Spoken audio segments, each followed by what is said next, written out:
January 24th, Shift 1, question number 4. Question എടുത്തിരിക്കുന്നത് chemical bonding and molecular structure എന്നുള്ള ചാപ്റ്ററിൽ നിന്നാണ്. നമ്മൾ ഒരു പർട്ടിക്കുലർ ടോപ്പിക്കിൽ നിന്ന് നമുക്ക് പറയാൻ പറ്റില്ല, വേണമെങ്കിൽ നമുക്ക് VSEPR തിയറിയിൽ നിന്നാണ് എന്ന് പറയാം. ഓക്കെ, അപ്പോൾ പക്ഷെ അതിൽ പല ഇതിൽ നിന്നുള്ള ചോദ്യങ്ങൾ വരുന്നുണ്ട്, ബോണ്ട് ഓർഡർ ഒക്കെ വരുന്നുണ്ട്. അപ്പോൾ VSEPR തിയറി അതിൽ വരുന്നുണ്ട്, അതുപോലെ തന്നെ MO തിയറിയും വരുന്നുണ്ടെന്ന് പറയാം. ഓക്കെ, അപ്പം അങ്ങനെ പല ടോപ്പിക്കുകൾ കണക്ട് ചെയ്തിട്ടുള്ള ഒരു ചോദ്യമാണ് കെമിക്കൽ ബോണ്ടിങ് എന്നുള്ള ചോദ്യമാണ്. ചോദ്യം given below are the statements about some molecules or ions. Identify the correct statements എന്നാണ് ചോദ്യം. തന്നിരിക്കുന്നതിലെ കറക്റ്റ് സ്റ്റേറ്റ്മെന്റുകൾ ഏതാ? ഒന്ന്, the dipole moment value of NF3 is higher than that of NH3. തെറ്റാണ്. കാരണം നമുക്കറിയാം രണ്ടുപേർക്കും പിരമിഡൽ ഷേപ്പാണ്. NF3 lone pair, NH3 pyramidal shape തന്നെയാണ് അല്ലെ. ഡൈപോൾ മൊമെന്റുകൾ നമ്മൾ നോക്കുന്ന സമയത്ത് നൈട്രജൻ ടു ഫ്ലൂറിൻ ആണ് dipole moment, nitrogen to fluorine ആണ് dipole moment, nitrogen to fluorine ആണ് ഡൈപോൾ മൊമെന്റ്. അപ്പൊ ഈ മൂന്ന് പേരുടെ റിസൾട്ടന്റ് ഡൈപോൾ മൊമെന്റിന്റെ ഡയറക്ഷൻ എന്ന് പറയുന്നത് താഴേക്കായിരിക്കും. Resultant dipole moment. ലോൺ പെയറിന്റെ ഡൈപോൾ മൊമെന്റ് മുകളിലേക്കായിരിക്കും. സോ രണ്ടും ഓപ്പോസിറ്റ് ഡയറക്ഷൻ ആയതുകൊണ്ട് തന്നെ ക്യാൻസലേഷൻ നടന്ന് നെറ്റ് ഡൈപോൾ മൊമെന്റ് വളരെ സ്മോൾ ആയിരിക്കും. പക്ഷെ NH3 കേസിലേക്ക് നമ്മൾ വരുന്ന സമയത്ത് ബോണ്ട് ഡൈപോൾസ് വരുന്നത് ഹൈഡ്രജൻ ടു നൈട്രജൻ ആണ്, H2N. അപ്പൊ റിസൾട്ടന്റ് വരുന്നത് മുകളിലേക്കായിരിക്കും. റെഡി അല്ലേ? ലോൺ പെയർ ഡൈപോളും മുകളിലേക്കാണ്. അപ്പൊ ലോൺ പെയർ ഡൈപോളും ഈ കാണിച്ചിരിക്കുന്ന മൂന്ന് ഡൈപോളുകളുടെ റിസൾട്ടന്റും ഒരേ ഡയറക്ഷനിലാണ്. അപ്പൊ വെക്ടർ അഡീഷൻ ആണ് നടക്കുക. So resultant dipole moment will be A large value. അപ്പൊ NH3ക്കാണ് NF3യേക്കാൾ റിസൾട്ടന്റ് ഡൈപോൾ മൊമെന്റ് ഉണ്ടാവുക. NH3ക്കാണ് NF3യേക്കാൾ കൂടുതൽ ഉണ്ടാകുക. ഇവിടെ നേരെ ഓപ്പോസിറ്റ് ആ കൊടുത്തിരിക്കുന്നത്. സോ ആ സ്റ്റേറ്റ്മെന്റ് തെറ്റാണ്. The dipole moment value of BH2 0 correct. കാരണം BH2 എന്ന് പറഞ്ഞു കഴിഞ്ഞാൽ എന്താ?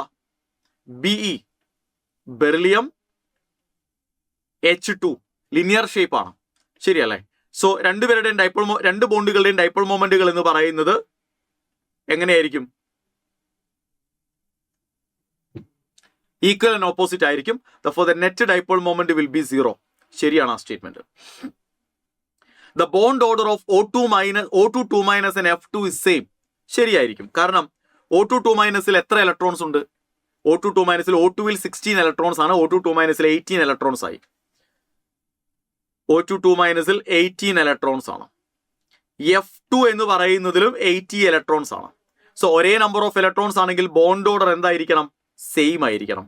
And both of them have bond order 1. അപ്പൊ ആ സ്റ്റേറ്റ്മെന്റും ശരിയാണ്. റെഡി.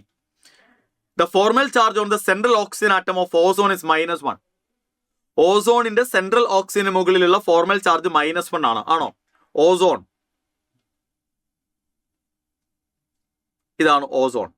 ഒരു ലോൺ പെയർ, 2 ലോൺ പെയർ, ഇവിടെ 3 ലോൺ പെയർ. ഓക്കെ, സെൻട്രൽ ഓക്സിജന് മുകളിലുള്ള ഫോർമൽ ചാർജ് എങ്ങനെ നമ്മൾ കാൽക്കുലേറ്റ് ചെയ്യുക? Valence electron minus V minus non bonding electron minus half into bonding electron, ശരിയല്ലേ? അപ്പൊ സെന്ററിൽ കാണുന്ന ഓക്സിജന് ചുറ്റുമുള്ള valence electron 6 minus non bonding electron 2 minus half into how many bonds? 1 2 3. അപ്പൊ bonding electron 6. This is equal to 6 - 5 and the formal charge will be +1. ഇതിന് മുകളിൽ ഉണ്ടാവുന്ന ഫോർമൽ ചാർജ് +1 ആണ്. -1 എന്നാണ് കൊടുത്തിരിക്കുന്നത്. ഇൻകറക്റ്റ് ആണ്. In NO2 all the three atoms satisfy octet rule. Hence it is very stable. NO2 എല്ലാ ആറ്റങ്ങളും octet rule അനുസരിക്കുന്നുണ്ടോ? ഇല്ല. NO2 Luis structure നമുക്കറിയാം, ശരിയല്ലേ? ലൂയിസ് സ്ട്രക്ചർ നമുക്കറിയാം. സോ ഈ ഓക്സിജൻ ഒക്ടറ്റ് കംപ്ലീറ്റഡ് ആണ്. പക്ഷേ നൈട്രജന്റെ ഒക്ടറ്റ് കംപ്ലീറ്റഡ് അല്ല. ഈ കാണിച്ചിരിക്കുന്ന 2 ഇലക്ട്രോൺ ഇത് കോർഡിനേറ്റ് ബോണ്ട് ആണ്. +1 3 ഇലക്ട്രോൺ, 3 2 5 5 2 7 7 വാലൻസ് ഇലക്ട്രോണുകൾ മാത്രമേ നൈട്രജന് ചുറ്റുമുള്ളൂ. അത് ഒക്ടറ്റ് കംപ്ലീറ്റഡ് അല്ല നൈട്രജന്റെ. റെഡി അല്ലേ? അപ്പൊ ആ സ്റ്റേറ്റ്മെന്റ് ഇൻകറക്റ്റ് ആണ്. അപ്പൊ കറക്റ്റ് സ്റ്റേറ്റ്മെന്റുകൾ ഏതൊക്കെയാന്ന് ചോദിച്ചാൽ option 2 is right answer. B and C only. ആ 2 സ്റ്റേറ്റ്മെന്റുകൾ മാത്രമേ കറക്റ്റ് ആയിട്ടുള്ളൂ.